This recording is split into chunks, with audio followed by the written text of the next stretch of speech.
Manchester United won, Athletic Bilbao won. We finally saw a goal, and since the goal, the heavens have opened. It's absolutely pouring it down behind us.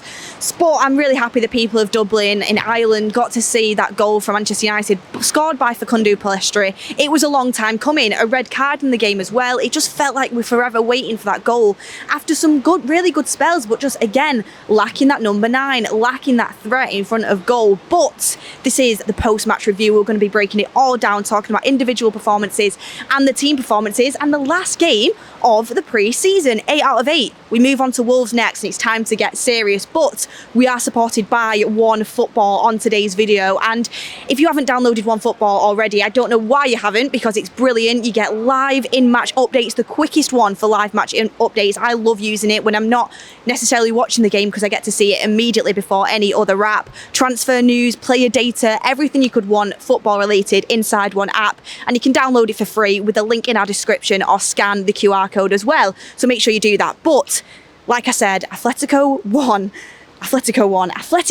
won, Manchester United won, and even though that second half it did start to drag on a little bit, it just felt like Man United was suffering with the same sort of issues. We managed to score the goal, and we scored the goal through someone who has been, for me, brilliant in pre-season, and it is Facundo Pellistri. We've heard rumours, we've heard kind of whispers and whistles here and there that Facundo Pellistri is a little bit frustrated with the lack of game time. He wants to play football, and that's probably why he's looking to go out on loan, with Erik ten Hag pushing him to go to 20, because he feels like he'll get good game time due to their lack of wingers.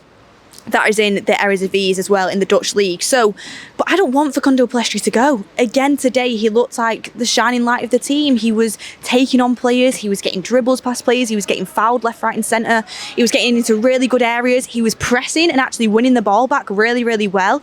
And you can see his physicality has actually come on quite a long way. And I've always thought with Pellistri, that's probably the one thing that's holding him back in the Premier League, is the physicality side of it. And today, against a strong Athletic Bilbao team, he looked like he was ready to put up a fight, which was really exciting to see. So for me, I'm gutted it looks like Pellistri's going out on loan, and it is more or less not confirmed, but the rumour down the grapevine is that he's off on loan, and there's not really anything we can do about it. So it's unfortunate, because especially the Ahmad's injury, he gives us something completely different. You know, he takes it to the byline, he gets the cross in. I thought his finish today was excellent, nestled it on the volley, half volley into the bottom corner. And if anyone looked like they were going to create something today, it was Pellistri, or it was actually Jadon Sancho as well. Someone I did want to speak about. Jadon Sancho, probably a little bit unlucky. In the pre-season, he's adapted really nicely to this false 9 role. And I've got to put it out there, I'm not a fan of the false 9, and we need a number 9. If you ask me, would I rather play Rashford up front than Sancho, I would say yes. If you ask me, would I rather play Højlund up front than Rashford and Sancho, I would say yes. I want a proper number 9. I really do. But I think the role that Ten Hag's asked Sancho to play, he's adapted really nicely into it. So it is probably a shame for him, after putting in some nice performances over the course of the pre-season and always trying to put his best foot forward, it looks like he's still in the second team. Ten Hag did mention, though, that there's still a couple of positions, 1 or 2 positions, that he's not certain on for the starting 11 next season. And if you ask me my personal opinion, it's one of the forward players, so Rashford, Garnacho, Anthony, Sancho, or it's the right back with Aaron Wan-Bissaka that we're going to speak about in a little second. But for me, Sancho, what he's crying out for is a number 9. Desperately crying out for a number 9. He's not a false 9 that's going to give you finish after finish after finish. He's not one of them players that's going to take it on and strike it from outside the box or whenever he gets a chance on goal. He looks for the pass, he looks for the through ball. And today, this team was set up very defensively. And when they went to 10 men, Sancho was, I think he was off the pitch at that point, but when they went to 10 men, they really got defensive. But Athletic Bilbao, we struggle against Spanish teams, and Sancho was one of them players that was actually breaking them down. He was seeing the balls through the lines, he was making intricate little passes, and he was creating for the players around him. We couldn't finish our chances. Donny van der Beek, he put a chance in for him. Thorson, he put a couple in for him. He was just creating chances for everyone left, right and centre, and he didn't really get that many of his own.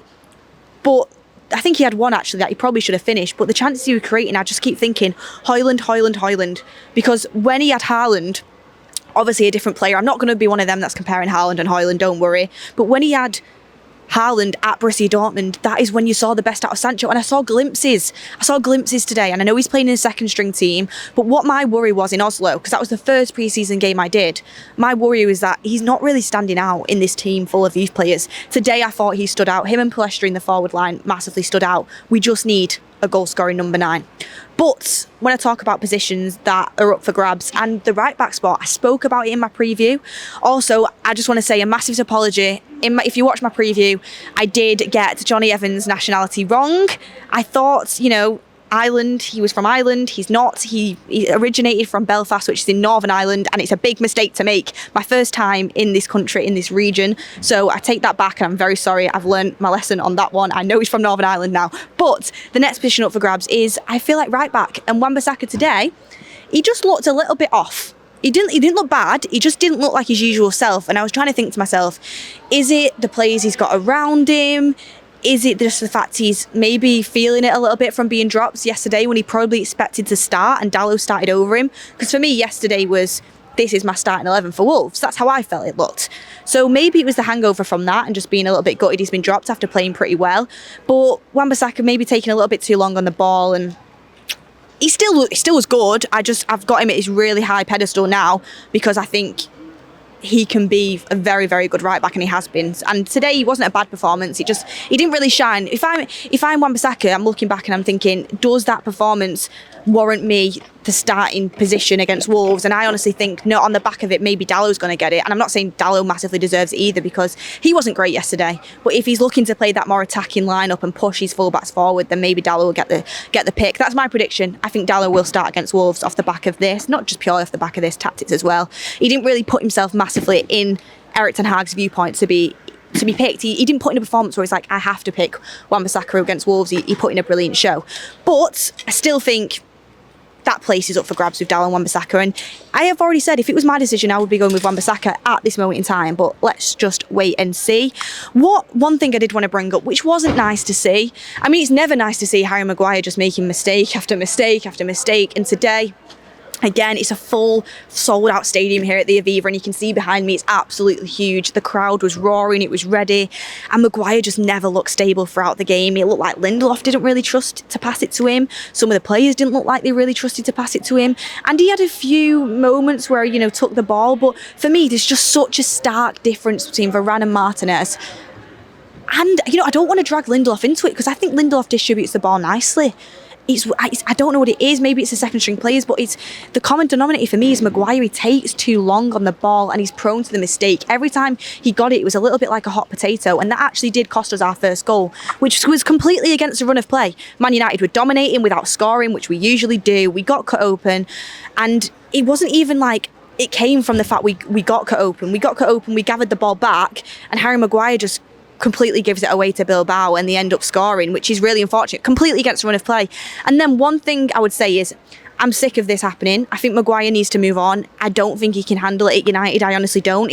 He would have been able to by now, but you're playing a pre-season friendly and he looked nervous on the ball, because I know he's a good centre-back. I know at West Ham he'd be a good player, but he needs to take the offer and go and play and rebuild his career somewhere where the fans aren't massively on his back. One thing I will say though, is when he made that mistake, the crowd booed him after that. Every time he got on the ball, the crowd were booing very loudly. It was very noticeable in the stadium. And I just want to say, each to their own, everyone can do what they want. But for me personally, I'm massively against that. I don't think Maguire's good enough, but I'm never ever going to sit in a stadium and boo a Manchester United player. He plays for us. He probably needs support of all things. And I just think booing your own player isn't the right way to go, and it was really sad to see, because it can really, stuff like that, it's not nice, and it gets personal. He's not good enough for Man United. We've all seen that. I thought Ten Hag must be sat there thinking, where's this ambition to go and rebuild your career? I just don't think he's good enough for Man United at all. But that was that. Heaton, I thought, had a really good showing at goalkeeper. We actually just did an interview with him on the United stand. Please go and check it out. Speaking about how Anano's been teaching him new things just in the 2 weeks of him being here, and just a top pro and a really lovely guy as well. So really happy to interview Heaton. Make sure you go and check that out, talking about Ten Hag's expectations and everything to do with that. But another performer that I wanted to just give a little mention to was Dangor. Didn't look out of place. Really took on that role with confidence. And I think that's the most important thing for a young player coming through, is to have that confidence. And Dangor had that. He was putting tackles in, he was winning the ball, his passing was accurate. He honestly just seamlessly fit right into that team. And Bilbao, are they the highest of quality? No, they have lost. Well, not anymore. They've played now 6 pre-season games and they've only won 1 and they've drawn. They've now added this one to a draw, but they've still only won 1, to get the long story short. But you know what? Dangor did seamlessly fit into that midfield. The only thing that bothered me about that midfield is it looked unbalanced. We needed a destroyer in there. Dangor was good, and I think he's probably a bit more of a box-to-box. For me personally, we needed someone in that was going to be a destroyer, like an Amrabat or a Casemiro, because Eriksen, we know, just isn't physical enough, but he did put in some really nice passes, Eriksen. He really showed his quality when it came to the crosses and the passes. I really liked it. Again, just no one in and around the box to score goals. And who was the other midfielder? Donny van de Beek showed really nice flashes. Again, probably another really good performance from him in pre-season.